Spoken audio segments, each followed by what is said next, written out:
tema para ser elaborado hoje nas falas e nas pausas está relacionado a chamar a presença para o ego nos relacionamentos. Explico.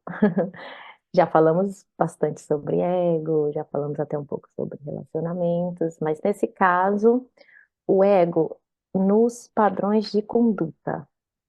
Quando você tem um relacionamento, principalmente, ou quando você está procurando alguém, você quer se conectar com uma pessoa, e você tem aquela questão de talvez um ego inflamado, assim, né? Você quer procurar uma pessoa que esteja à sua altura e acaba menosprezando, sabe, as oportunidades. Isso pode acontecer com meditadores também, que quer encontrar uma pessoa perfeita, que está na mesma vibe, nos relacionamentos também, e essa questão de não cair nessa ilusão do ego ao se conectar com pessoas. É um tema cabeludo, hein, Vera? Caramba, hein? Vamos ver. Vamos ver o que sai.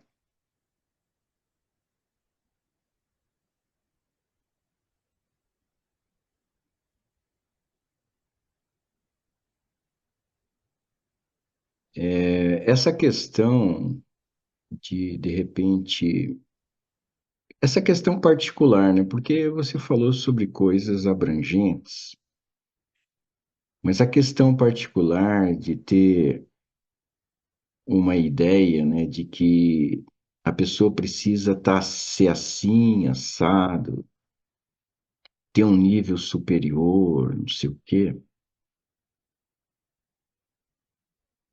Eu vejo que isso pode vir do ego, alguém que só enxerga uma determinada dimensão da pessoa. Por exemplo, se a pessoa não é meditadora, então ela está num nível mais baixo. Isso é um critério hipersuperficial. Tem pessoas que não são meditadoras e têm um nível de consciência, de perceptividade, de autoconsciência, de observação do outro, sem distorções, muito mais elevado do que alguém que é um meditador. O meditador é alguém que está determinado a subir a escada dos níveis de consciência. Ele quer subir a escada dos níveis de consciência. Ele quer cada vez mais ter mais facilidade de chamar a presença, de realmente ter autoconsciência. Ele tem essa mobilização e ele usa estratégias para auxiliar isso. Agora, tem pessoas que já estão num degrau maior e não são meditadores, mas elas já entraram no jogo da vida num nível mais elevado.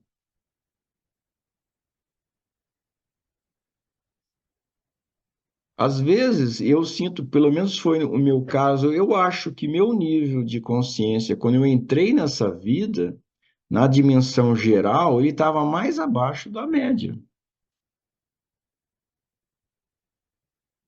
Aí a meditação foi me ajudando a elevar a consciência, mas não é porque uma pessoa é meditadora que ela está mais, digamos, presente, centrada. Não. Então, esses critérios externos, eles muitas vezes são equivocados. Então, essa avaliação, ela pode ser do ego, né? Se vale ou não a pena eu me relacionar com essa ou aquela pessoa, mas pode ser de uma dimensão da própria percepção, da própria sabedoria. em que ela sente se existe uma possibilidade de um relacionamento realmente construtivo. Eu acho que a diferença é entre a pessoa ter um critério pré-concebido do que é ou não adequado, e a outra dimensão é a própria percepção revelar se é ou não saudável, adequado, construtivo.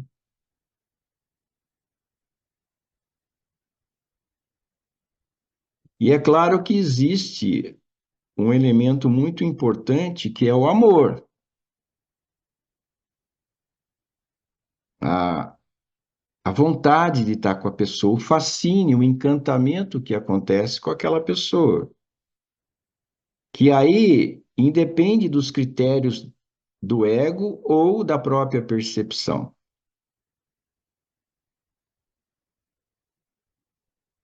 E aí existe uma ideia de que se tem amor, vale a pena. Se existe essa liga, essa abertura, essa simpatia, esse fascínio, esse encantamento, então vale a pena persistir, continuar. Eu não sinto que a vida me confirma isso. A vida me confirmou o contrário. A vida me mostrou, mesmo havendo certo fascínio, certo encantamento,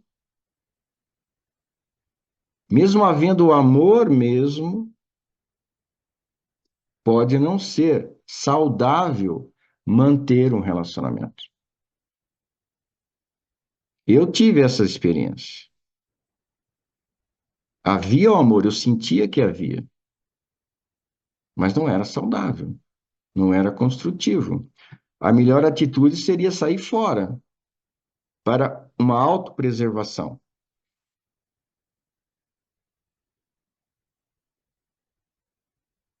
E isso é muito interessante. E eu ainda sinto determinado encantamento por determinada pessoa, que eu não sei de onde vem esse encantamento,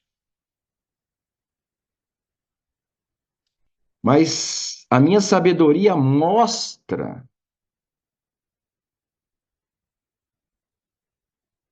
que não é construtivo manter um relacionamento com essa pessoa, que não é saudável para mim. A minha sabedoria fala: não, cai fora, não se aproxime. Então eu estou meio que desmistificando um mito que algumas pessoas têm. Se tem amor, vale a pena. Não, não sinto que é assim. A minha experiência não demonstra que é assim. Por isso que essa questão de ter fórmulas é complicado. Você tem que sentir, né? Existe amor, porém existe uma destrutividade. Existe amor, mas existe alguma dificuldade, algum problema, alguma limitação que pode ter um peso tão grande que é maior comparadamente ao amor. Eu estarei perdendo mais do que ganhando, sendo mais autodestrutivo do que ganhando. É interessante a gente colocar alguma luz em alguns pontos específicos, como que chamando a atenção, fique atento a isso. Está me ocorrendo agora a questão de procurar defeito na pessoa. Esse é um padrão. A pessoa procura defeito na outra. Tem o lado de procurar encontrar virtudes, projetar coisas que não existem. Eu quero que ela seja uma pessoa, digamos, super sincera, super conectada com ela mesma, profunda. Então eu olho para a pessoa como se ela fosse assim, mas no fundo ela pode não ser assim. Então existe o padrão de projetar. Eu projeto nela algumas qualidades que eu quero ter na minha parceira, no meu parceiro. Então é preciso ter essa distinção, né? O que que é realmente real na pessoa. E aí que no outro vídeo eu falei, perceber os sinais. E o que desmente isso? O que não corresponde à realidade? E esse é um tema que me parece ser bastante importante, a gente dar uma focada nisso, porque me parece ser comum. Projeção é algo muito comum.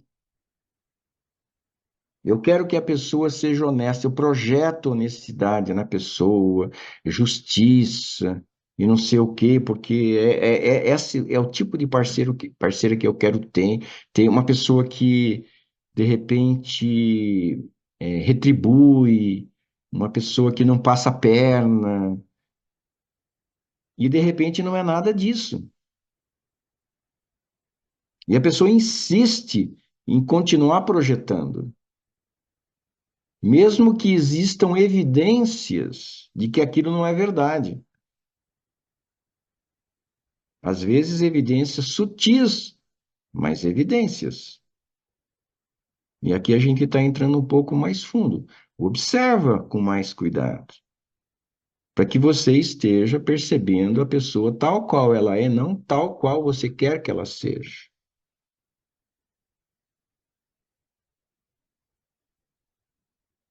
Na minha experiência, isso é comum, pelo menos eu vivi muito isso, essas projeções,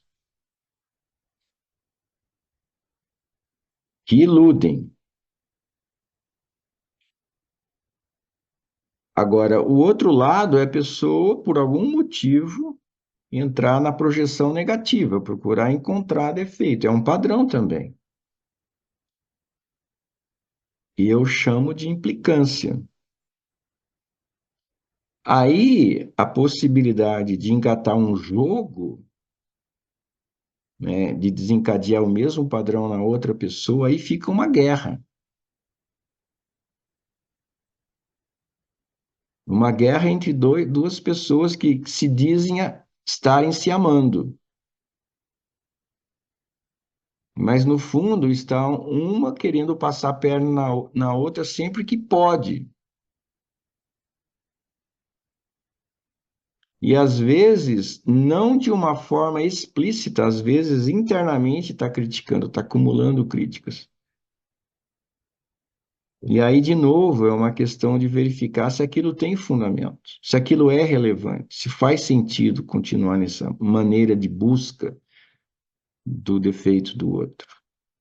O quão destrutivo isso é, o quão isso atrapalha, o quão isso mina o prazer de estar junto, o quanto isso cega para ver qualidades reais, que também existem. Existem aquelas que são projetadas e existem aquelas que são reais. É muito estranho o ser humano. Às vezes ele vê o que não está e não vê o que está.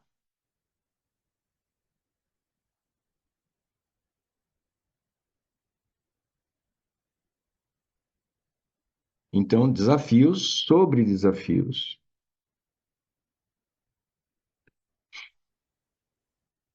Então, falando de ego, né?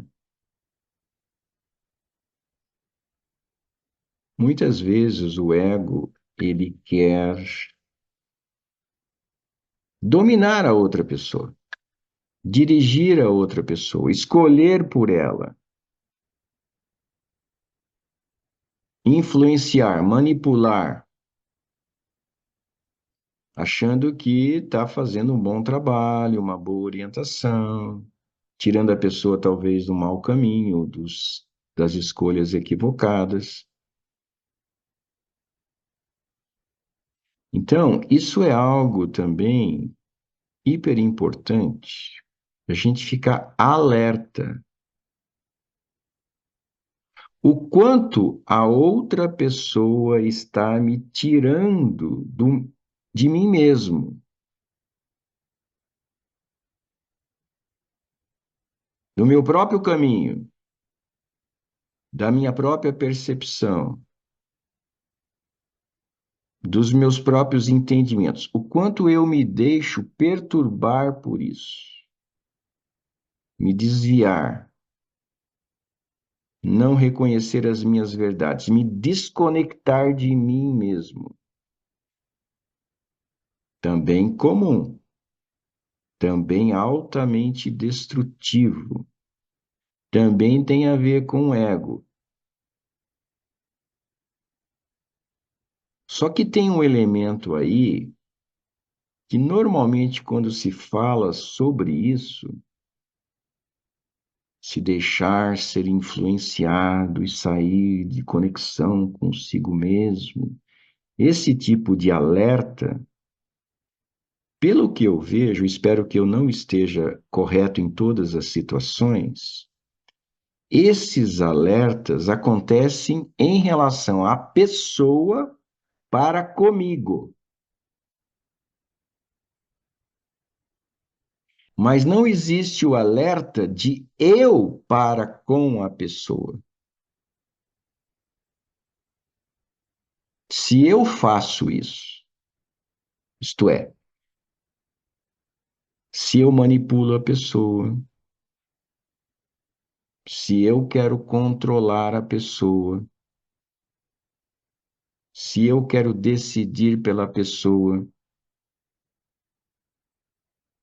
se eu quero impor a minha visão e os meus gostos para a pessoa pode seguir décadas fazendo isso, sem se dar conta do quão destrutivo é essa atitude dela. E muitas vezes acontece dos dois lados. Agora, se a pessoa se dá conta disso, de que ela está realmente invadindo terrenos, ultrapassando os seus limites, prejudicando o próprio crescimento interior da outra pessoa, se ela percebe isso, a probabilidade de ela fazer um ajuste para se livrar desse padrão é grande, mas ela precisa ter a consciência. De novo, a importância da autoconsciência. Tirando as justificativas que o ego quer dar. O ego é muito bom em racionalizações.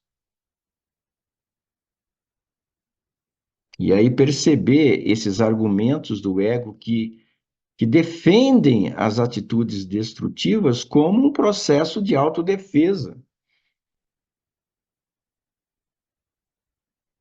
que impede a pessoa de enxergar a realidade dela mesma.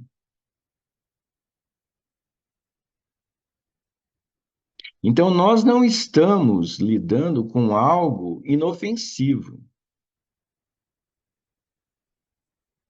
Os relacionamentos podem ser imensamente construtivos, fonte de alegria e de prazer, de aprendizagens, mas eles também podem ser armadilhas para ficarmos confinados em masmorras destrutivas. E aí vem toda a racionalização, tanto para quem faz como para quem recebe também. E essas racionalizações fazem com que a pessoa se mantenha sendo envenenada ou envenenando. E eu acho legal essa palavra, envenenada. Me surgiu agora, porque é isso que acontece. É uma palavra forte. mas ela é verdadeira em muitos casos.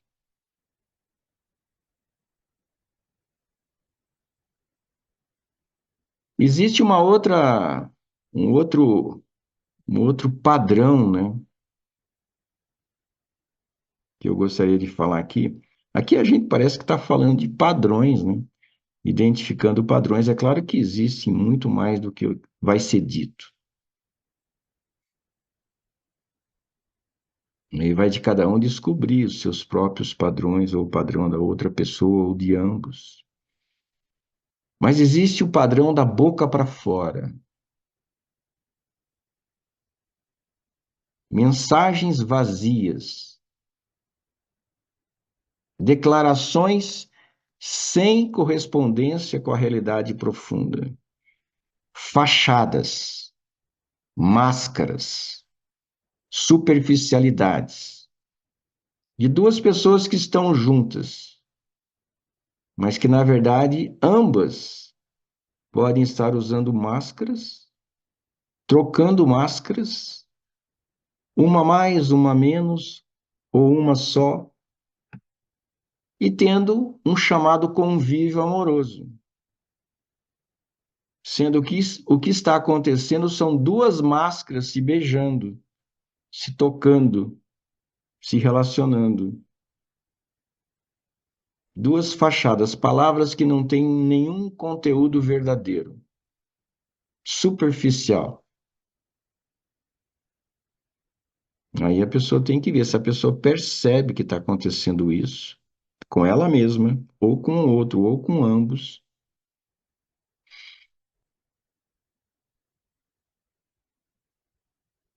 E parece construtivo ela mudar esse padrão, porque isso não vai levar a nada.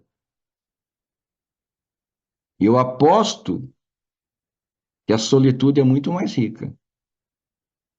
A solitude tem as suas riquezas, que muitas vezes superam um relacionamento superficial, de mentiras, palavras que não correspondem à realidade.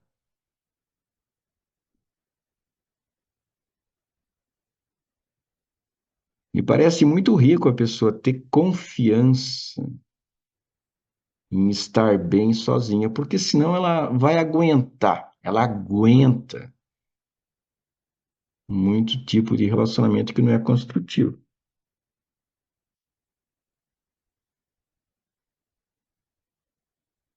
Agora, existem os relacionamentos verdadeiros, sinceros, uma máscara aqui ou ali, mas cada vez menos, vai diminuindo. Existem os relacionamentos em que um estimula o outro a ser ele mesmo, a ser verdadeiro, a ser autêntico, a se encontrar. Existem relacionamentos em que há a leveza, a brincadeira autêntica, o prazer real de estar junto, o agradecimento pela vida ter dado essa oportunidade de experiência. Quer dizer, existe de tudo, né?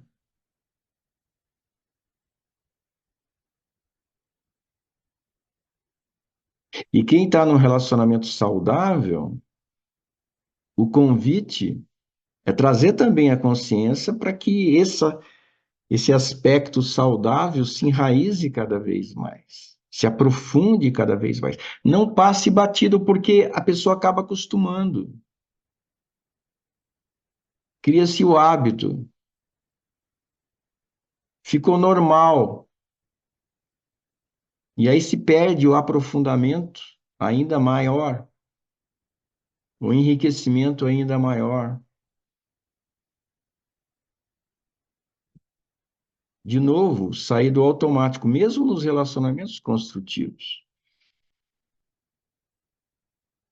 Porque quanto menos no automático, mais construtivo.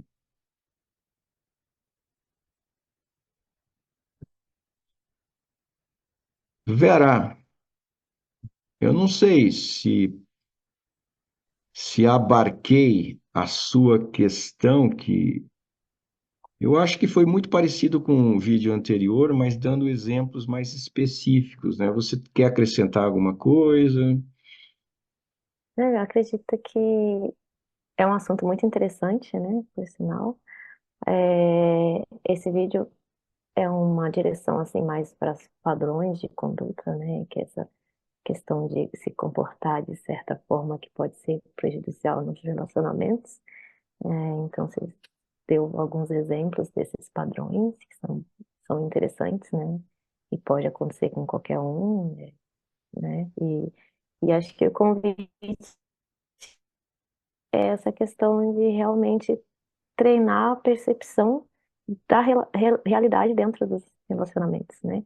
Porque é muito fácil cair nessas armadilhas e situações e padrões de comportamento e quando você vai perceber, você já está, como você disse, no automático, né? Tanto quanto para comportamento prejudicial, tanto quanto para um comportamento do mais do mesmo, né? Eu Aham. acredito que é isso. Em resumo, todo cuidado é pouco. Tá bom. E sempre vale a pena, né? A fórmula é sempre essa. Se procura um como, chama a presença. Então pronto, descobrimos um como. É. Um como mais saudável, né? Assim, por assim dizer. Esse E não é como. uma fórmula padronizada de comportamento, mas de atitude, né? De sintonia. Sim. Que aí traz, eu acabei lembrando de um segundo convite, que é o aprofundamento nos relacionamentos, né? E a presença traz isso, né? Então, Podia falar mais sobre isso um pouquinho?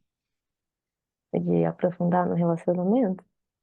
Eu acredito que é de realmente não deixar, como a gente falou, dessa coisa de comportamento automático, né?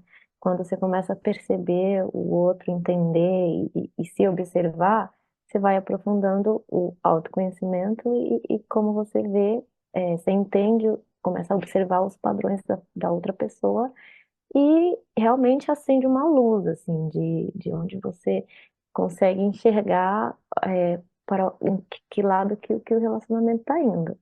Eu acredito que é isso. E se a busca é aprofundamento, eu acho que é, é, você consegue meio que enxergar ali onde é que você pode enraizar, criar as raízes de um relacionamento profundo e mais duradouro. É assim que mais ou menos eu vejo e Aham, associando com o que você compartilhou também. aham. É interessante, né, Vera? Porque normalmente, quando a gente se enrosca em alguma coisa, ou quando existe algo, alguma armadilha bem grande, grande ou pequena, o envolvimento muitas vezes é dos dois, né? Não é de um só. Mesmo quando Uhum, existe um que é o ativo, ele só pode funcionar se o outro for receptivo àquilo, né? uhum, Se o outro concordo. não souber lidar com aquilo de uma maneira construtiva, então o outro responde àquilo, né? Então Uhum, é sempre os dois. Então essa história é interessante, né? E é até difícil de aceitar, né? Mas se tem uma pessoa que está, de alguma forma, claramente marcando toca, né? Ela tá fazendo uma atitude que é destrutiva no relacionamento e que o outro percebe, a responsabilidade agora passou a ser dele também. sim. Não é só jogar no outro. O que que você faz com isso? Uhum, O que que você faz para transformar isso? uhum. Não faz nada? Tá. Aí você escolhe um outro caminho que já não vai para aprofundamento. Então. Mas você pode escolher um caminho que vai para o aprofundamento, que vai para um direcionamento mais saudável. Então, é realmente interessante, né? Uhum, Enfim, a responsabilidade sempre é dos dois, né? concordo. E isso é, assim, fácil de falar,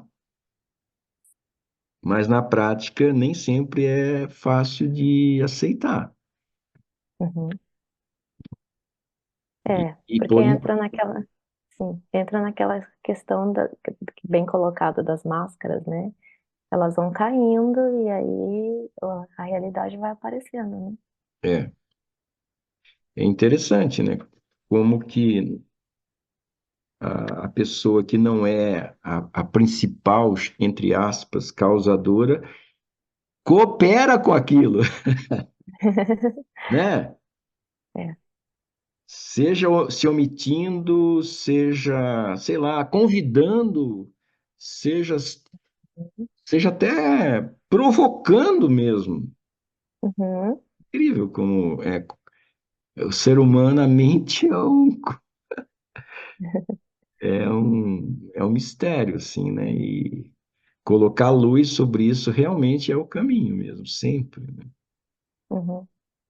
Beleza, Vera. Então tá bom. Encerremos? Encerramos. Muito obrigada por aí. Tchau, tchau. Obrigado também.